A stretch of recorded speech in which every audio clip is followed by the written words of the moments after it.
From the Baker Institute for Public Policy at Rice University in Houston, Texas, this is Baker Briefing. I'm Ed Emmett. I'm fellow in Energy and Transportation Policy at the Baker Institute. And today's topic is particularly interesting. It's about the Panama Canal, but not just the Panama Canal, but Panama Canal and climate change. Climate change is causing unprecedented weather conditions around the world, including Central America. And of course, the Panama Canal sits right in the middle of Central America in Panama. And it's one of the world's most vital waterways for international commerce. Most people know the Panama Canal is approximately 50 miles long.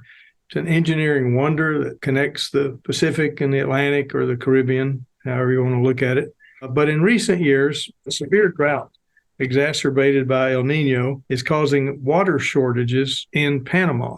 And those are expected to persist well into 2024. So how does that affect the Panama Canal and international shipping? That's what we're going to talk about today. And with me today is my colleague, David Gantz, a fellow in trade and international economics at the Baker Institute, and also the Samuel M. Felkley Professor of Law Emeritus at the University of Arizona's James E. Rogers College of Law. So let's start with perspective. I think most people know what the Panama Canal is. They know where it is. But just how important is the Panama Canal to global supply chains today? Well, it's obviously critically important to the U.S. and to other, particularly to Central and South American customers. It handles close to 40% of the container traffic from Asia to the United States. And if you look at a map, you can see the goods are being shipped, say, from the United States East Coast to South America, to Chile and Peru and Ecuador. It's by far the most efficient way to get those goods back and forth, whether we're talking about containers or bulk shipments of grain or iron ore, or cruise ships for that matter, or military vessels. We all have read history stories about how difficult it is to round the Cape Horn, and that's what you'd have to do in many cases if you didn't have the Panama Canal. In talking about the Panama Canal, I know people know what it is, they know where it is, but I'm always talking to folks who have gone through it, and they don't realize exactly how it works. You know, the traditional canal is you put the lock up or down and the water flows from one end to the other.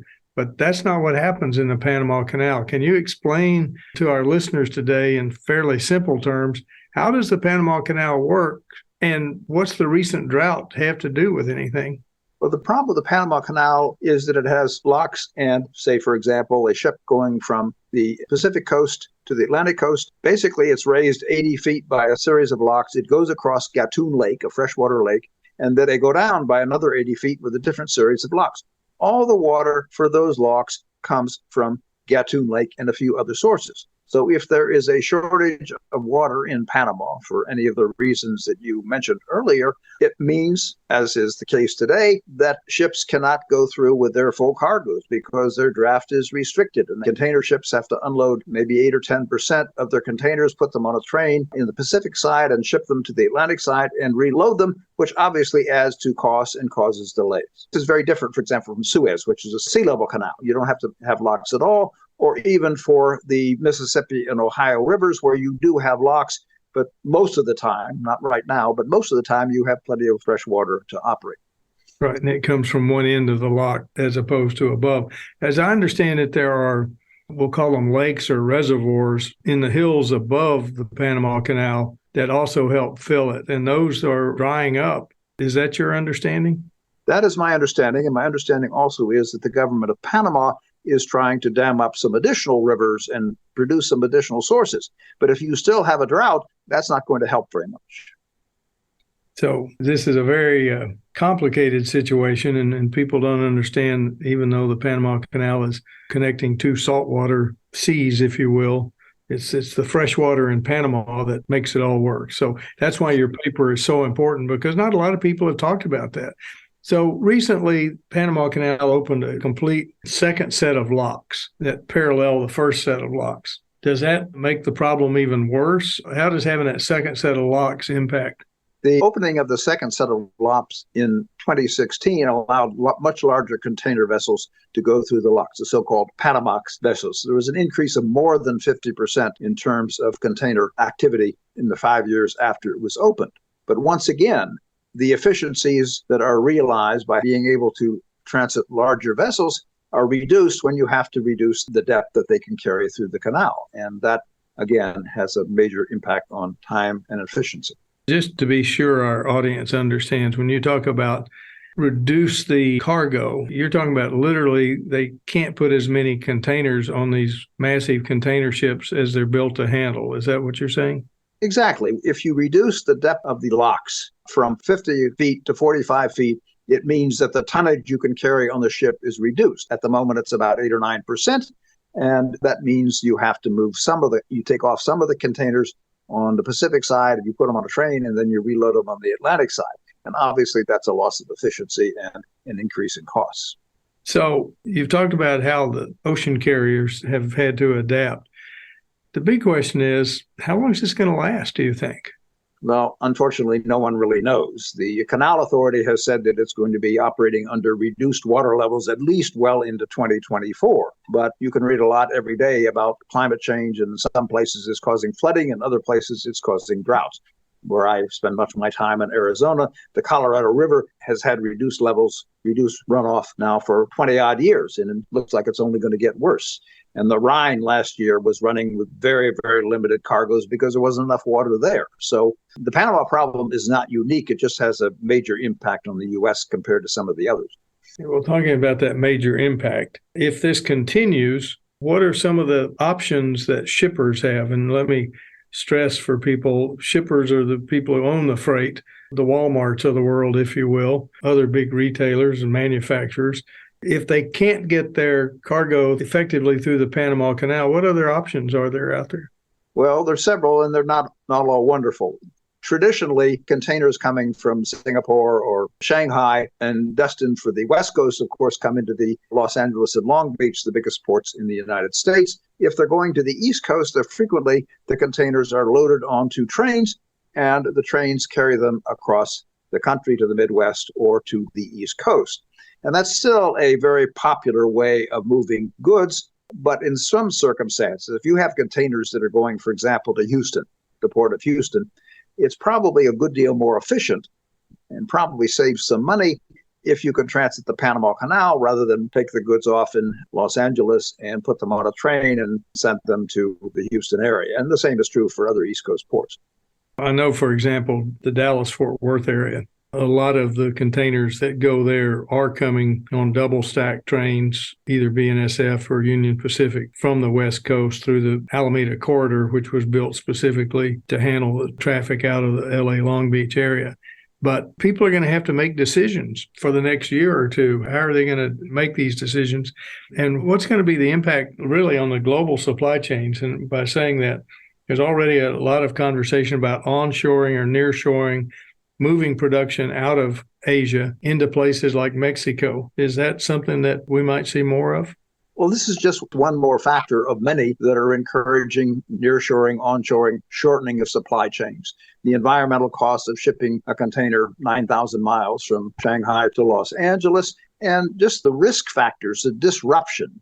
I mean, this is a gradual disruption. It's not like COVID-19. It's not like a hurricane or a tidal wave, but it adds to the risk factor for the shippers and the receivers of those shipments, whether they're consumer goods or parts and components from manufacturing in North America. So I think it adds one more layer of concern for the manufacturing and shipping communities, both in the Far East and in the United States and elsewhere in North and South America.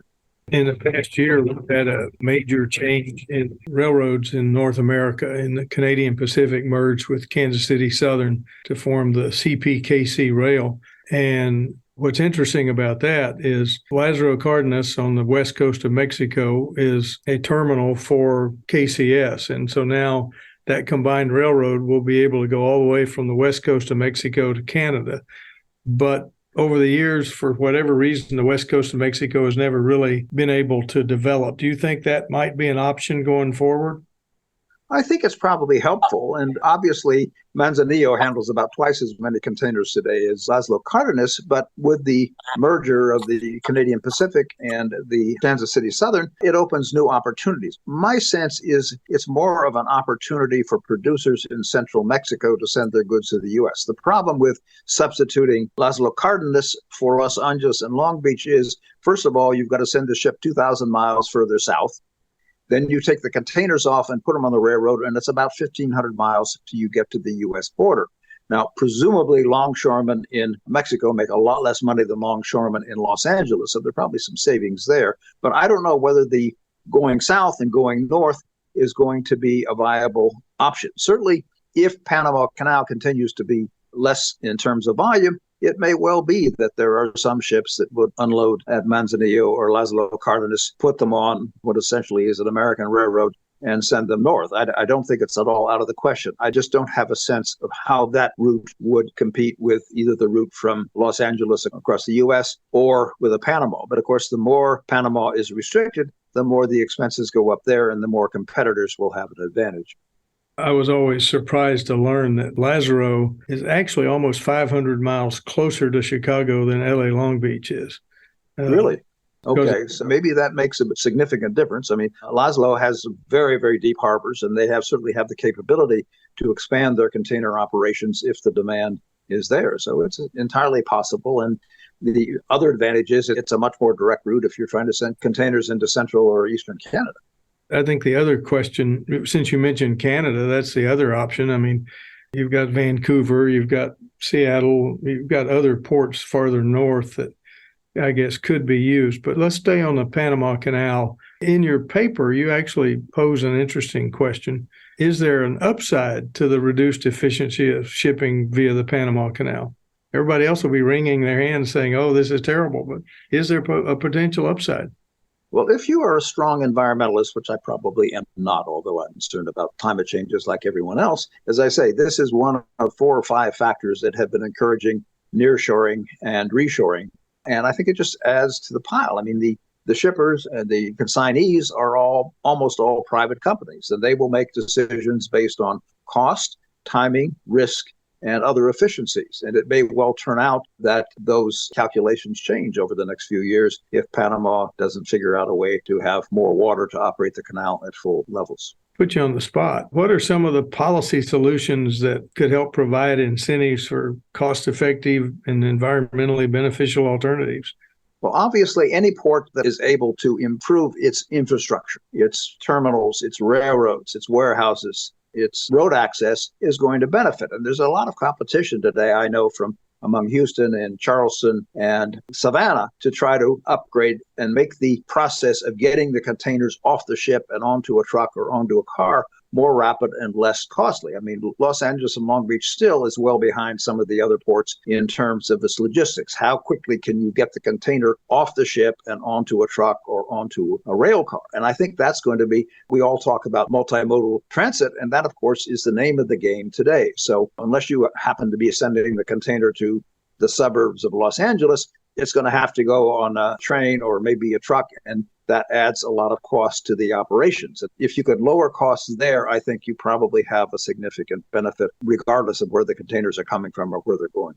One of the interesting things about global commerce, there's been a lot of conversation about India coming to the fore as a major supplier of product for the U.S. And of course, all that would move through the Suez Canal to the East Coast, and we'd actually see a flow going the other way. I guess the question about the Panama Canal, we've seen its heyday. We've seen them now open a whole second set of locks for much larger ships.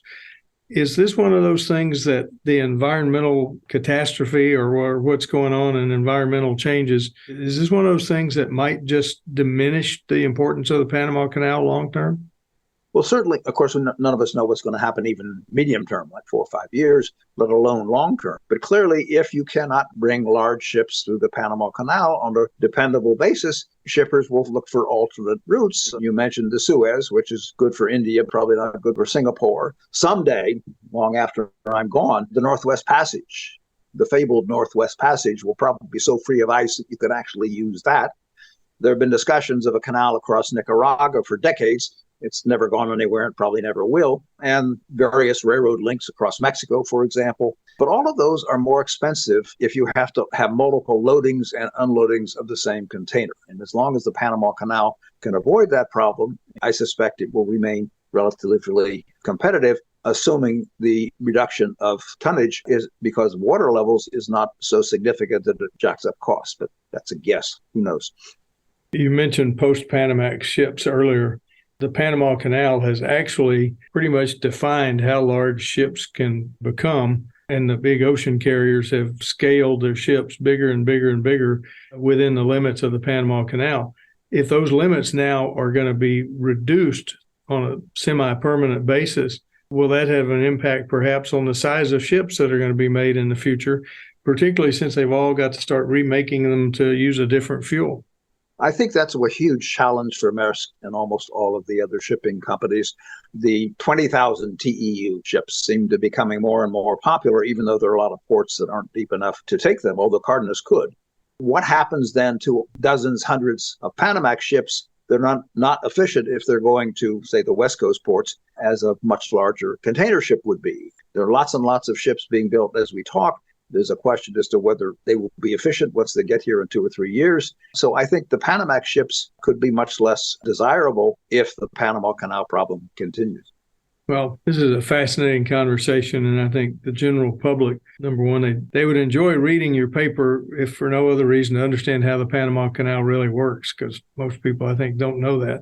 But you've raised some fascinating questions, and so with that, I'm going to let you have the final word. Where do we go from here? What's next? Well, it's like so many of the effects of climate change that we are just beginning to try to digest and in some cases try to adapt to, which takes a lot of money and a lot of political will. And I think the Panama Canal, you have to add to this list. It affects so much. For example, Port of Houston has expanded its container operations enormously in the last 3 years. Will that turn out to have been a wise investment if Panama becomes less significant? So I don't know. I think these issues, water transportation historically has been the least expensive way of moving a lot of goods, particularly things like grain and corn to the Midwest and things like that. And when you've had problems both in the Midwest and on the Rhine, it tells us that this isn't going away. David Gantz, fascinating conversation. Always a pleasure to hear your perspective, and hopefully we'll get an opportunity to do this again soon. Thank you very much. I hope so. Thanks for hosting this. Today's episode was produced by the Baker Institute for Public Policy, which provides meaningful policy analysis on the most critical challenges facing Texas, the U.S., and the world.